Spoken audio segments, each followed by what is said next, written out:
ہمارے پیارے نبی صلی اللہ علیہ وسلم اللہ تبارک و تعالیٰ سے اخلاق کریمہ لے کر آئے ہیں، اور آپ کے عظیم اخلاق کا اندازہ اس بات سے لگایا جا سکتا ہے کہ نبی صلی اللہ علیہ وسلم اپنے صحابہ کے ساتھ، اپنے شاگردوں کے ساتھ، اپنے مریدوں کے ساتھ بڑے سادہ مزاج میں زندگی گزارتے تھے۔ حضور صلی اللہ علیہ وسلم کا کھانا پینا، آپ کے گفتار، آپ کا انداز تکلم، آپ کے تناول فرمانے کے وہ انداز اگر دیکھے جائیں تو نبی صلی اللہ علیہ وسلم کی زندگی بڑی سادی تھی۔ کبھی بھی آپ صلی اللہ علیہ وسلم نے شاہانہ زندگی نہیں گزاری، اور نہ ہی نبی صلی اللہ علیہ وسلم کو یہ پسند تھا۔ حضور صلی اللہ علیہ وسلم اپنی محفل میں اپنے غلاموں کو اور کم درجے کے جو مسلمان تھے ان کو بھی اپنے ساتھ ایسے ہی بٹھا لیتے تھے جیسے کہ کوئی عام بندہ اپنی اولاد کو یا اپنے پیاروں کو ساتھ بٹھا لیتا ہے۔ نبی صلی اللہ علیہ وسلم ایک ہی برتن کے اندر غلاموں کے ساتھ بیٹھ کر کھانا کھا لیتے تھے، اور کم درجے کا مسلمان جس برتن میں پانی پیتا، نبی صلی اللہ علیہ وسلم اسی برتن میں اسی جگہ پر منہ لگا کر آپ صلی اللہ علیہ وسلم پانی پی لیتے تھے۔ یہ حضور صلی اللہ علیہ وسلم کا بڑا کریمانہ مزاج تھا۔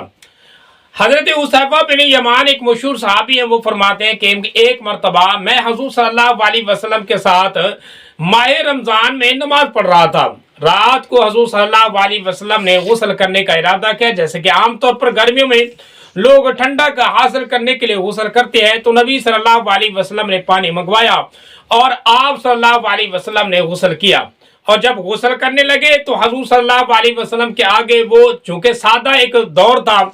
اور سادگی کا عالم تھا، ہماری اس دور کی طرح نہ تو غسل خانے تھے نہ اتنے انتظامات تھے، تو نبی صلی اللہ علیہ وسلم غسل فرما رہے ہیں۔ حضرت حذیفہ فرماتے ہیں کہ میں آپ کے قریب کھڑا ہو کر ایک کپڑے کے ساتھ آپ کے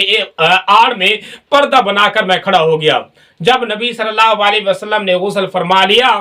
تو پھر حضور صلی اللہ علیہ وسلم کے بعد میں نے ارادہ کیا کہ میں بھی غسل کر لوں۔ اب حضرت حذیفہ بن یمان جب غسل کرنے لگے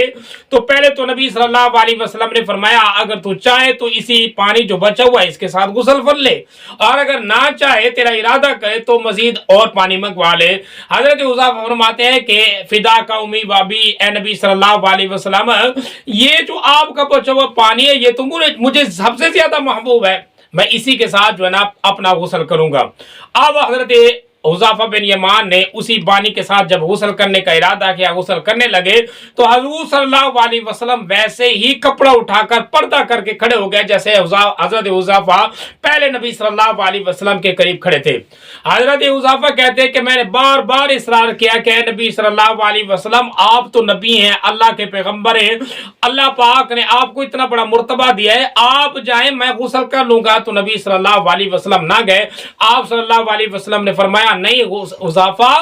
جیسے تو میرے ساتھ محبت کرتا ہے میں بھی تجھ سے محبت کرتا ہوں، تو نے میرے لیے کام کیا میں بھی تیرے لیے کام کرتا ہوں۔ تو حضور صلی اللہ علیہ وسلم نے ویسے ہی پردہ کیا اور پردہ کر کے آپ صلی اللہ علیہ وسلم کھڑے رہے جب تک حضرت حذیفہ نے غسل نہ کیا۔